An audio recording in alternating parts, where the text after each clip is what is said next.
व्हिडिओमध्ये तुमचं खूप खूप खूप मनापासून स्वागत। आज मुलीने केली फरमाईश। तिला काहीतरी गोड खायची इच्छा झाली होती, पण घरामध्ये काही मिठाई शिल्लक नव्हती आणि काही गोडाचा पदार्थसुद्धा नव्हता। तर माझ्याकडे ब्रेड शिल्लक होते, तर आज मी ब्रेडपासून ब्रेड पुडिंग तयार करणार आहे। तर त्यासाठी इथे मी पॅनमध्ये अर्धी वाटी साखर घेतलेली आहे। साखर आपल्याला लो फ्लेमवरती छान अशी वितळून घ्यायची आहे। आता साखर वितळल्यानंतर आपल्याला एका ट्रेमध्ये ही जी मेल्ट केलेली साखर आहे ती यामध्ये घालायची आहे। थोडासा डार्क कलर करायचा आहे। आता ज्यावेळेस आपण ट्रेमध्ये हा सिरप टाकतो ना, त्यावेळेस लगेच अशी पसरून घ्यायचा आहे, पण मी इथे पसरवला नाही, त्यामुळे थोडासा हा घट्ट झालेला आहे।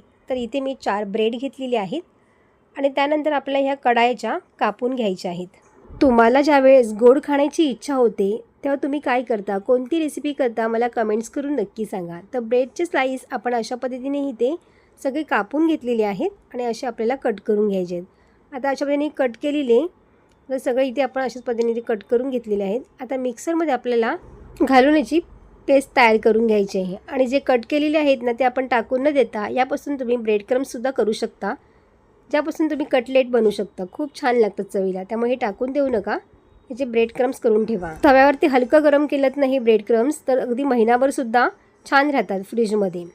आता इथे मी अर्धी वाटीपेक्षा थोडीसं कमी साखर घेतलेली आहे। त्यानंतर 2 चमचा आपल्याला कस्टर्ड पावडर घालायची आहे।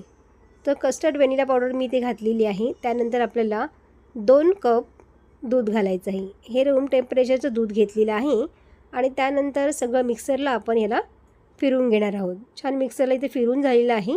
एका भांड्यामध्ये आपल्याला हे सगळं मिश्रण घेऊन छान असं हलवत राहायचं आहे। त्याच्या गुठल्या राहू द्यायच्या नाहीत। बघा तुम्ही बघू शकताय, बघा अगदी एखाद्या मिनिट आपल्याला हे फिरून घ्यायचं। बघा एकदम छान असं दाटसर हे तयार होतं। लगेच हा पदार्थ दाटसर व्हायला होतो, एकदम घट्ट व्हायला सुरुवात होते आणि त्यानंतर असं थिकनेस झाल्यानंतर आपल्याला हे मिश्रण या ट्रेमध्ये घालायचं आहे। थोडंसं टॅप करून घ्यायचं आहे आणि त्यानंतर इथे मी कढईमध्ये थोडं पाणी गरम करायला ठेवलेलं आहे। आता हे आपल्याला वाफवून घ्यायचं आहे।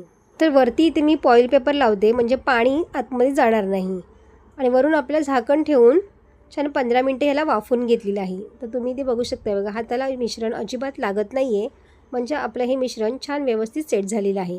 आता हे मिश्रण आपल्याला 2 तासासाठी फ्रीजमध्ये ठेवून द्यायचं आहे आणि नंतर आपल्याला हे काढून घ्यायचं आहे। आता 2 तासानंतर छान सेट झालेलं आहे, मस्त एकदम थंडगार झालेलं आहे। आता आपण बघूया। आता या ट्रेमधून हे व्यवस्थित निघालेलं नाही आहे, थोडंसं असं हे तुटले बघा। फ्रीजमध्ये ठेवून हे व्यवस्थित सेट झालेलं नाही आहे। अजून आपल्याला म्हणजे 2 तास एकदम पूर्ण लागतील ह्याच्यामध्ये, 2 ते 2.5 तास तरी आपल्याला हे ठेवून द्यायचं आहे। तर इथे बघा सुरीने असं मी कट करून दाखवते तुम्हाला, बघा व्यवस्थित कट होतं हे आणि खायलासुद्धा आपण बघूया कसं मस्त लागतं ते।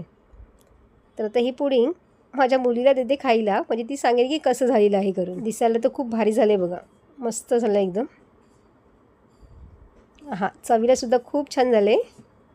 तुम्ही सुद्धा ही रेसिपी नक्की ट्राय करून बघा। रेसिपी आवडली असेल तर लाईक, शेअर आणि नक्की फॉलो करा।